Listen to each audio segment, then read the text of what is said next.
ભગવાનના નાભીમાંથી કમળ, કમળમાંથી બ્રહ્માજી. બ્રહ્માજી ચારે બાજુ શોધવા લાગ્યા કે હું આવ્યો ક્યાંથી. ચારે બાજુ શોધતા જળ દેખાયું, કમળની નાળમાં પ્રવેશ કર્યો, અંત ન પામ્યા. તપ કરવા માટે બિરાજમાન થયા. પરમાત્માએ 4 શ્લોકમાં ભાગવતની કથા સંભળાવી, જેને ચતુશ્લોકી ભાગવત કહીએ છીએ.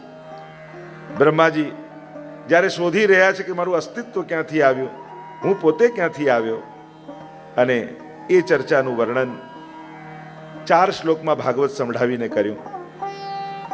શ્રીમદ ભાગવતનો આ દ્વિતીય સ્કંદ એ સાધન લીલા છે. જેનો જેવો અધિકાર એવી સાધનમાં એની રુચિ થાય. સેવા તો બધા જ કરતા હોઈએ, પણ ઘણા વૈષ્ણવ કે અમને તો માળાજીની સેવામાં જ આનંદ આવે, ઘણા એમ કે અમને તો ભંડારની સેવામાં જ આનંદ આવે, કોઈ કે અમને તો મનોરથની સજાવટ ગમે, કોઈ કે અમને તો શૃંગાર જ ગમે. જેવો જેનો અધિકાર એવી સેવામાં અભિરુચિ. સેવા સેવા જ છે, ક્યારે કોઈ સેવા નાની મોટી હોતી જ નથી. અને પુષ્ટિ માર્ગમાં તો અનેક પ્રકારની સેવાઓ છે. ભગવત સેવા ઘરે બિરાજે તો કરીએ જ છે, પણ એટલો જ મહત્તા ગુરુ સેવાનો પણ છે. અને જો ગુરુ સેવાનો ન હોત તો દમલાજી પુષ્ટિ માર્ગમાં ન હોત. જો હવેલી સેવાની મહત્તા ન હોત તો કૃષ્ણદાસ અધિકારીનું નામ 84 વૈષ્ણવમાં ન હોત. જો બાલાજીની સેવાની અભિરુચિ અને મહત્તા ન હોત તો શ્યામદાસ આદિની વાર્તાના પ્રસંગો ન હોત. વૈષ્ણવની સેવાની જો મહત્તા ના હોત, એને પ્રસાદ લેવડાવવાની, તો ઈશ્વરદાસ, ઉત્તમ શ્લોકદાસ.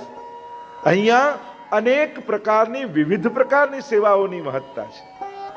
સેવાની મહત્તા માનજો.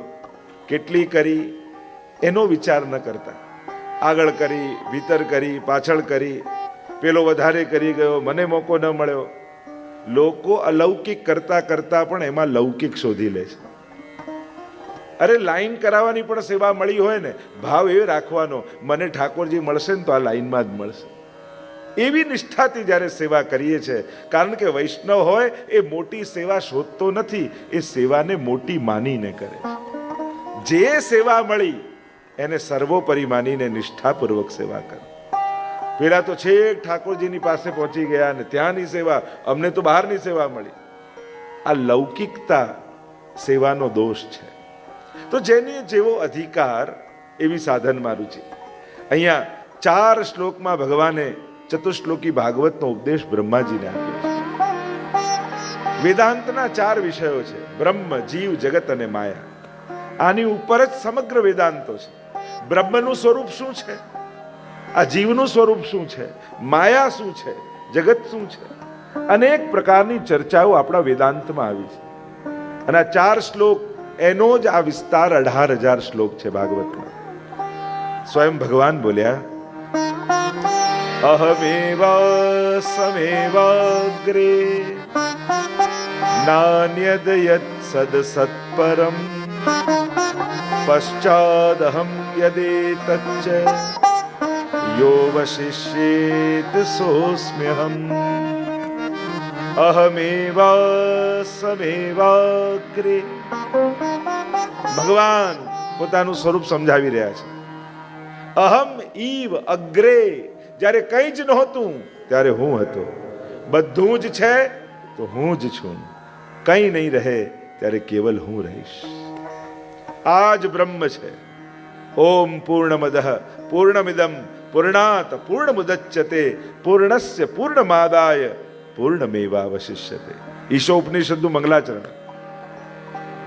મહાપ્રભુજીનો જે શુદ્ધાદ્વૈત બ્રહ્મવાદનો મત છે, અહીંયા જગતને મિથ્યા નથી માન્યું મહાપ્રભુજી, જગતને પણ સત્ય કહ્યું છે. બ્રહ્મ સત્ય, જગત સત્યમ. કારણ કે જો બ્રહ્મ સત્ય હોય તો બ્રહ્મ રૂપી સત્ય એવા પરમાત્માથી અસત્ય પ્રગટ જ કેમ થઈ શકે? સત્યમાંથી સત્ય જ પ્રગટ થાય. અહીંયા સ્વરૂપ સમજાવ્યું છે.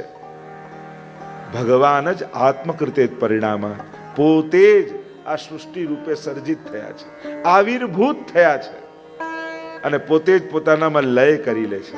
એટલે અહીંયા કોઈ વસ્તુનું સર્જન અને નાશ નથી. જગતને મિથ્યા માનવાનો મોટો લોજિક એ છે કે જે નાશવંત હોય એને સત્ય કેમ માની શકાય. અને મહાપ્રભુજી સમજાવે છે અહીંયા સર્જન નથી તો નાશ પણ નથી.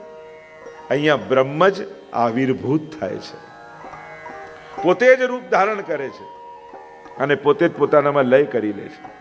ઓમ પૂર્ણમદ પૂર્ણમિદમ, પૂર્ણ બ્રહ્મમાંથી પૂર્ણ સૃષ્ટિ જગતનું જ્યારે સર્જન થાય ત્યારે બ્રહ્મમાં કંઈ ઘટી જતું નથી, અને પૂર્ણ જગત જ્યારે પૂર્ણ બ્રહ્મમાં ભળી જાય ત્યારે એમાં કંઈ વધી જતું નથી. બે પ્રકારના પરિણામવાદ કયા? વિકૃત પરિણામવાદ અને અવિકૃત પરિણામવાદ. રબરને આમ લાંબુ ખેંચો તો લાંબુ લાગે, મોટું લાગે, છોડી દો તો જેવું હોય એવું થઈ જાય. આને કહેવાય અવિકૃત પરિણામવાદ, જેમાં વિકૃતિ નથી. અને બીજું છે દૂધમાંથી દહીં કરો પણ દહીંમાંથી પાછું દૂધ ના થાય, આ વિકૃત પરિણામવાદ. તો અહીંયા તો અવિકૃત પરિણામવાદ છે. અનેક બધી વેદાંતની ચર્ચાઓ છે. અહીંયા બ્રહ્મનું સ્વરૂપ સમજાવ્યું, જીવનું સ્વરૂપ સમજાવ્યું, જગત અને માયા સમજાવી. જે છે એને છુપાવે છે, નથી એને બતાવે છે, એ જ માયા છે. અનેક પ્રકારની સુંદર ચર્ચાઓ છે. બ્રહ્માજીને સૃષ્ટિ સર્જનની આજ્ઞા કરી છે. બ્રહ્માજી વિનંતી કરે છે કે પ્રભુ, કોઈ નાનકડું એક ઘર બનાવે તો એને અહંકાર આવી જતો હોય, તો મારે તો આખી સૃષ્ટિનું સર્જન કરવાનું છે. આપ મને એવા આશીર્વાદ આપો, આપની લીલામાં ક્યારે મોહ ન થાય, મને અહંકાર ના આવે. ભગવાને વરદાન આપ્યું છે. અનેક પ્રકારની સૃષ્ટિના સર્જનની કથા અહીંયા વર્ણિત કરવામાં આવી. આગળ સુખદેવજીએ ભાગવતના દશવિધ લક્ષણોનું વર્ણન કર્યું.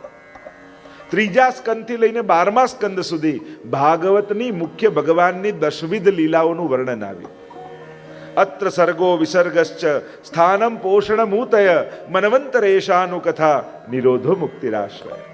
સર્ગ લીલાથી તૃતીય સ્કંદમાં શરૂ થશે અને 12મા સ્કંદમાં આશ્રય લીલામાં વિરામ પામશે. ભગવાનની આ મુખ્ય 10 લીલાઓ છે. શ્રી કૃષ્ણમ પરમાનંદમ દશ લીલા યુતમ સદા સર્વ ભક્ત સમુદ્ધારે વિસ્ફુરંતમ પરમ નુમ. શ્રી મહાપ્રભુજી પણ વંદન કરતા કહે છે, પ્રભુ કેવા છે? તો આ 10 લીલાઓને કરનારા છે. આપણે તો કોઈ પૂછે કે ઠાકોરજીની લીલાઓ કઈ, આપણે કહીએ દાન લીલા, માન લીલા, હોરીખેલ લીલા. અરે આ બધી લીલાઓ તો એક નિરોધ લીલામાં છે.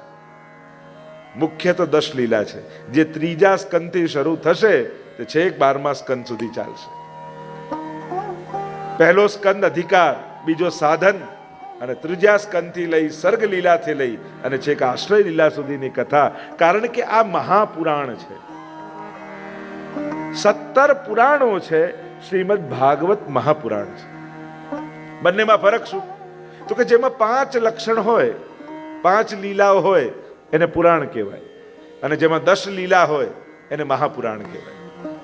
સર્ગશ્ચ પ્રતિસર્ગશ્ચ વંશો મનવંતરાણી ચ વંશાનુચરિતમ ચેતી પુરાણમ 5 લક્ષણમ.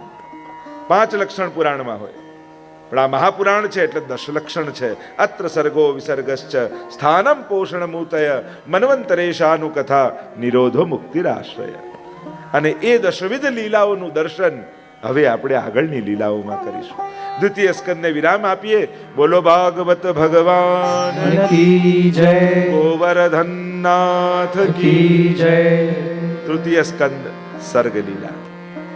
સર્જનમ સર્ગ. આ જે કાંઈ પણ સર્જન દેખાય છે એ પ્રભુ દ્વારા સર્જિત છે. આ બધાનો રચયિતા પરમાત્મા છે. તો તમને એમ લાગે કે જો ભગવાને રચ્યું તો પછી આવો ભેદભાવ કેમ દેખાય છે? તો કઈ અહીંયા વિરોધ નથી, વૈવિધ્ય છે. જે અવ્યવસ્થાઓ દુનિયામાં દેખાય છે એ માણસ સર્જિત છે. ભગવાન બધાને બધું જ આ પૃથ્વી પર એટલું ઉગાડે જ છે કે બધાને ભોજન મળે. માણસ પહોંચવા દેતો નથી. જ્યારે જ્યારે માણસ વ્યવસ્થાઓ પોતાના હાથમાં લે છે ત્યારે કંઈક ને કંઈક અવ્યવસ્થાઓ ઊભી કરે છે. આજે માણસે બધું જ પોતાના હાથમાં લીધું છે. અરે કૃત્રિમ વસ્તુઓ તો ઠીક, હવે કુદરતને પણ પોતાના કંટ્રોલમાં કરવાની કોશિશ કરે છે, એટલે કુદરત બગડવા લાગી છે. યોગ્ય સમય વરસાદ નથી થતો, શિયાળો મોડો આવે, ઉનાળો વધારો પડે, અને માણસ પાછો સ્વીકારે છે એટલે ગ્લોબલ વોર્મિંગને કારણે થઈ રહ્યું છે. તો એ કોણ કરી રહ્યું છે? શેને કારણે થઈ રહ્યું છે? ક્યાંક કુદરતને ડિસ્ટર્બ કરવામાં પણ માણસનો જ હાથ છે. તો જ્યારે માણસ વિક્ષેપ કરે છે પરમાત્માના, જો ને માણસ આ કોરોનામાં 1 વર્ષ ઘરે રહ્યો તો બધું ચોખ્ખું થઈ ગયું. નદીના જલ ચોખ્ખા થઈ ગયા, કુદરત સ્પષ્ટ, પ્રદૂષણ ઘટી ગયું, પશુ પંખીઓ ખોવાયેલા પાછા આવી ગયા. કેટલું જોતા હતા ને. આ માણસ ઘરેથી નીકળે છે અને બગાડે છે. આ વ્યક્તિઓ પક્ષુ પંખિયાદી જુઓ, ખાલી ભોજન લેવા બહાર જાય પાછા ઘરે આવી જાય, અને માણસ ઊંધો છે, ખાલી જમવા જ ઘરે આવે. જ્યારથી બહાર આપણે કહીએ આપણે આગળ વધ્યા, દુનિયા આગળ જઈ રહી છે. જ્યારે આજથી 25 વર્ષ પહેલા તમને તમારા ઘરેથી ઓફિસે જતા 15 મિનિટ લાગતી હતી, આજે 1 કલાક લાગે છે. આપણે આગળ ગયા કે પાછળ ગયા? ભલે સ્પીડમાં ચાલે એવી કાર છે, પણ જગ્યાએ હોવી જોઈએ કે નહીં? કારમાં સ્પીડ વધતી ગઈ ને રોડની સ્પીડ લિમિટ ઘટતી ગઈ. ક્યાંક ને ક્યાંક માણસ જવાબદાર છે. દુનિયામાં એકતા કરવી હશે ને તો મારા કરતા કોઈ જુદો છે એ વાતનો સ્વીકાર કરતા શીખો. આ બધાને જો એકોમ બહુશ્યામ, ભગવાન એકમાંથી અનેક થયા, પણ એક સરખા નથી થયા. કારણ કે એક સરખા જ બધાને બનાવવા હોત તો આટલા બધા રૂપ ધરવાની જરૂર જ નથી. અનેકતા એટલા માટે જ પ્રગટાવી છે કે વૈવિધ્ય પ્રગટાવું છે, અને એટલે જ તો અનેક રૂપ છે. દુનિયામાં જુઓ ને, કોઈને ગળ્યું ભાવે, કોઈને તીખું ભાવે, કોઈને લાલ રંગ ગમે, કોઈને પીળો રંગ ગમે. વિચાર કરો, દુનિયામાં બધાને સફેદ જ રંગ ગમતો હોત તો દુનિયા કેવી હોત? આ જુદી જુદી પસંદગી છે એટલે તો સુંદરતા છે. દુનિયાનું સૌંદર્ય એના વૈવિધ્યમાં છે. પણ જ્યારે તમે વૈવિધ્યને વિરોધ માનવા લાગો છો, પોતાના કરતા જુદા વિચારનારને, પોતાના કરતા જુદા ગમતું કરનારને ક્યાંક તમારા વિરોધી માની લો છો, ત્યારે ક્લેશ પેદા થાય છે, રાગ દ્વેષ પેદા થાય છે. સર્જનમ સર્ગ, આ જે કાંઈ પણ સર્જ્યું છે એ પરમાત્માએ સર્જ્યું છે. 2 પ્રકારના સર્ગની વાત મહાપ્રભુજીએ સમજાવી, દૈવી સર્ગ અને આસુરી સર્ગ, બંધ સૃષ્ટિ અને મુક્ત સૃષ્ટિ. દુનિયામાં ક્યારે બધા જ બગડી જવાના નથી, અને દુનિયામાં ક્યારે બધા જ સુધરી જવાના નથી. દૈવી અને આસુરી 2 પ્રકારના લોકો દુનિયામાં રહેવાના જ છે, ભગવાન દ્વારા જ સર્જિત છે. પ્રવેશ કરીએ તૃતીય સ્કંદની કથામાં. 33 અધ્યાયમાં સર્ગ લીલાનું વર્ણન કરવામાં આવ્યું. મહાભારતનું યુદ્ધ થવાનું છે, કૌરવ ને પાંડવો લડવાના છે. વિદુરજીને એમ થયું કે લાવ હું જઈને સમજાવું, યુદ્ધ ટળી જાય તો આટલી હત્યાઓ બચી જાય, ભાઈઓ લડતા બચે. ભગવદીઓ, સંતો, મહાપુરુષોને પ્રયાસ કરતા હોય છે કે સમાજમાં ક્લેશ ન થાય. કારણ કે અત્યારના સમયનો પ્રશ્ન આખા દુનિયાની એકતા નથી, એ કોઈ બહુ મોટો પ્રશ્ન નથી. સૌથી મોટો પ્રશ્ન આપણા માટે છે, ઘરના 5 લોકોને ભેગા રાખવા. કારણ કે દુનિયામાં આ બધું થાય, પણ દુનિયા બની શેનાથી છે? પરિવારથી જ શરૂ થશે ને. પરિવારમાં શાંતિ હશે, એકતા હશે તો કુટુંબમાં આવશે, કુટુંબથી સોસાયટીમાં આવશે, સમાજમાં આવશે, અને સમાજોથી તો દુનિયા બને છે. અને એટલે જ શરૂઆત વિશ્વ શાંતિની આત્મ શાંતિથી કરવી પડે. એટલે અત્યારે ચેલેન્જ એ 5 લોકોને ભેગા રાખવાની છે. કારણ કે આ દુનિયાની તકલીફ એ છે, જેટલા મોટા મોટા મહાત્મા, મહાપુરુષો, નેતાઓ થયા, આખી દુનિયાને જેણે મોટા મોટા સંગઠનો ઊભા કર્યા, કણ કણમાં ઈશ્વર છે એવી વિચારધારા કહેનારા મહાત્માઓ થયા, એ લોકો પણ ઘરના 5ને ભેગા રાખી શક્યા નથી. જેણે બધે કણકણમાં ઈશ્વર જોવાની વાત કરી, એને ઘરના 4માં તો નથી જ દેખાય.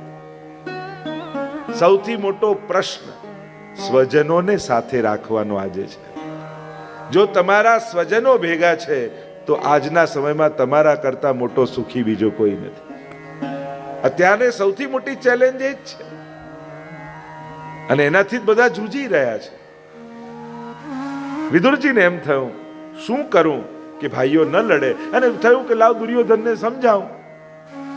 દુર્યોધનને સમજાવવા ગયા, દુર્યોધને અપમાન કરી દીધું, અને વિદુરજી પોતાનું બાણ મૂકી અને ચાલ્યા. અને ત્યાં આચાર્યો એમ કહે છે કે આ વિદુરજી ઘર છોડીને નથી ગયા, બચેલું કૌરવોનું પુણ્ય વિદુરજી રૂપે ઘર છોડીને જતું રહ્યું.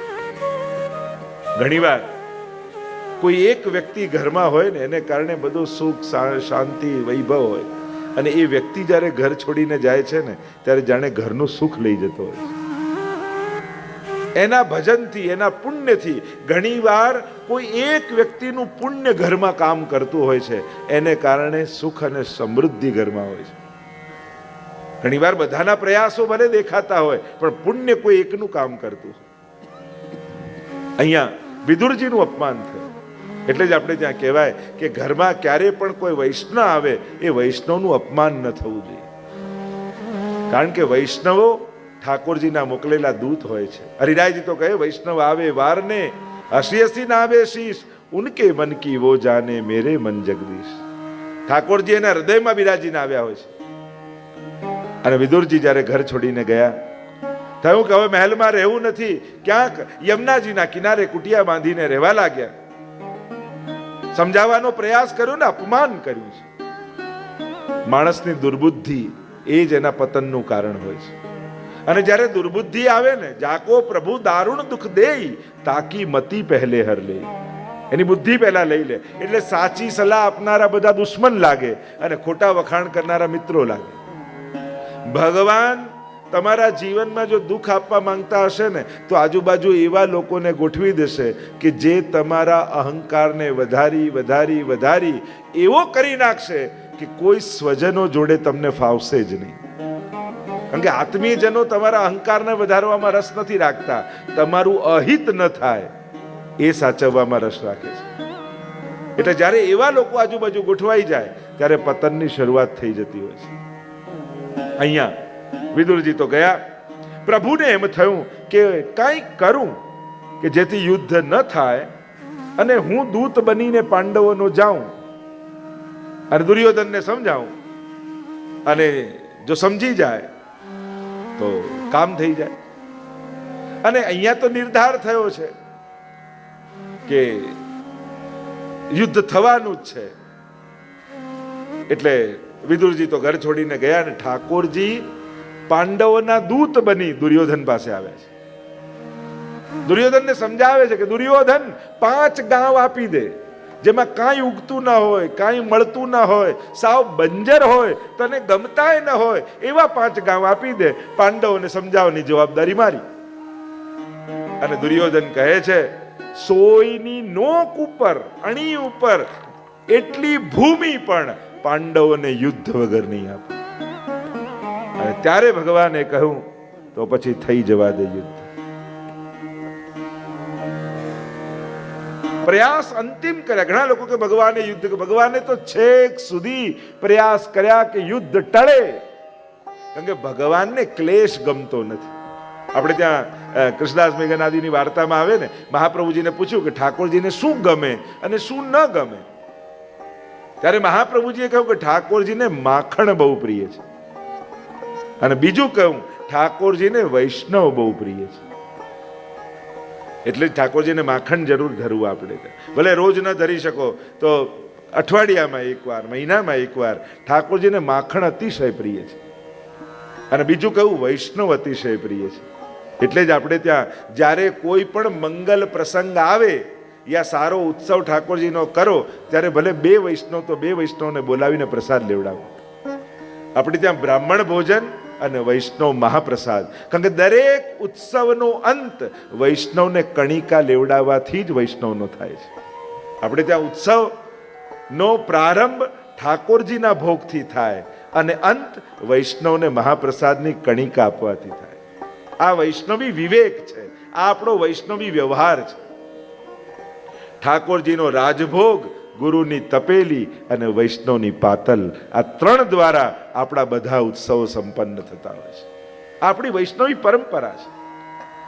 અને ઠાકોરજી જ્યારે અહીંયા દુર્યોધનને સમજાવે છે અને માનવા તૈયાર નથી, તો કહ્યું થઈ જવા દે યુદ્ધ, હું તો આ ચાલ્યો, પણ આપણા માટે 56 ભોગ સિદ્ધ કરીને રાખ્યા છે. પ્રભુ કે 2 અવસ્થામાં ભોજન થાય, કાં તું મારો પ્રિય હોય અને કાં મારે ભોજનની કમી હોય. આપણે ત્યાં ગમે તેનું ગમે ત્યારે લેવાની મનાઈ છે. અને દરેક આધ્યાત્મિક માર્ગોમાં, દરેક સંપ્રદાયોમાં સનાતન ધર્મના અન્નની શુદ્ધિની બહુ મહત્તા માનવામાં આવે છે. અન્નના નિગ્રહનો બહુ, કારણ કે અન્નથી જ મન બને છે. અને એટલે અન્નની પવિત્રતાનો બહુ વિચાર આપણે ત્યાં કરાય છે. અને એટલે જ ઘણા મર્યાદી વૈષ્ણવો, જાણકાર વૈષ્ણવો નક્કી કરે કે પ્રભુને ધરીને જ લઈશ. અને ખાસ બધાને કહીશ, જે આપણે ન પાળી શકતા હોઈએ પણ કોઈ પાળતું હોય તો એને પાળવા દેવું, એની નિંદા નહીં કરવી. કોઈ ધર્મના માર્ગે આગળ ચાલવા જતો હોય, આપણે નથી કરી શકતા ભરું, પણ જે કરી શકે છે અને કરી રહ્યા છે એનું સન્માન કરતા શીખો. પોતાના કોઈ પણ ખોટા લૌકિક અહંકારને પોષવા માટે બીજે ભલે ના લો ને અમારે ત્યાં તો લેવું જ પડે ને અમારે ત્યાં તો જમવું, એવો ખોટો કોઈ દુરાગ્રહ નહીં રાખો.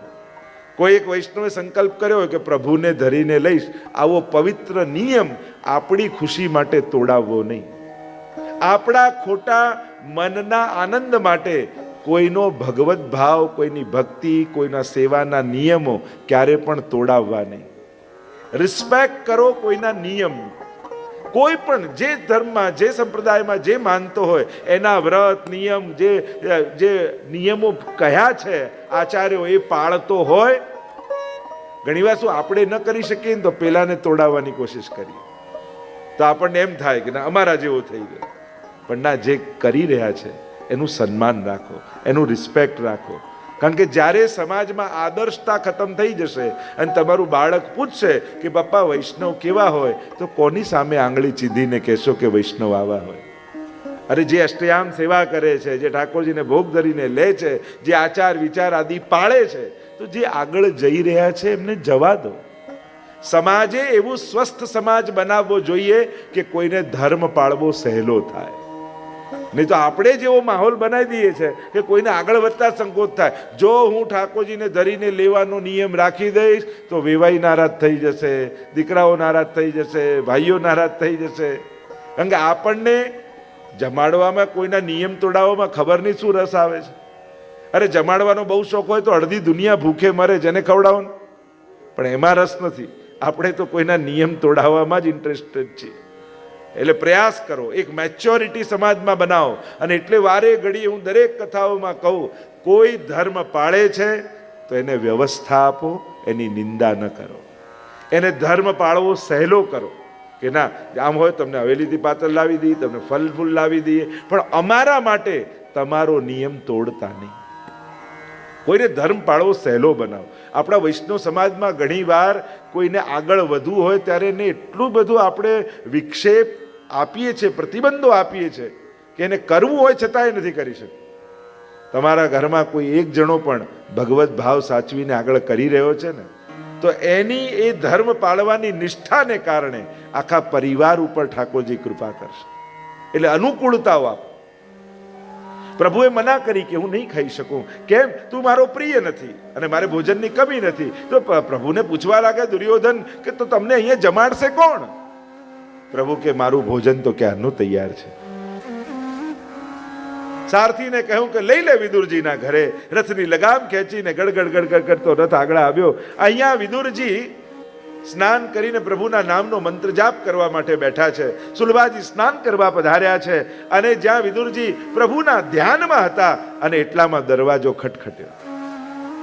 વિચાર કરો, તમે ડ્રોઈંગ રૂમમાં બેઠા હો ને માળા ફેરવતા હો, દરવાજો ખટખટે અને તમે ખોલો અને સામે ઠાકોરજી ઉભા હોય તો કેવો આનંદ આવી જાય. અહીંયા વિદુરજીએ દરવાજો જ્યાં ખોલ્યો અને ત્યાં દ્વારિકાનો નાથ ઉભો છે. અવાક બની બંને ઠાકોરજીના સ્વરૂપામૃતનું પાન કરી રહ્યા છે. 10 મિનિટ, 15 મિનિટ, અડધો કલાક. પ્રભુને થયું આજે ભૂખ્યા રહેવાનો જ યોગ લાગે છે. ભોજન કરવા આવ્યો ને પૂછતા તો છે નહીં, બસ ટગર ટગર ટગર ટગર મને જોયા કરે છે. ન રહેવાયું ત્યારે પ્રભુએ કહ્યું, કાકાજી બહુ ભૂખ લાગી છે, ભોજન છે? અરે પ્રભુ, આજ તો અમારો મનોરથ છે કે આપ અમારા ઘરે આરોગો.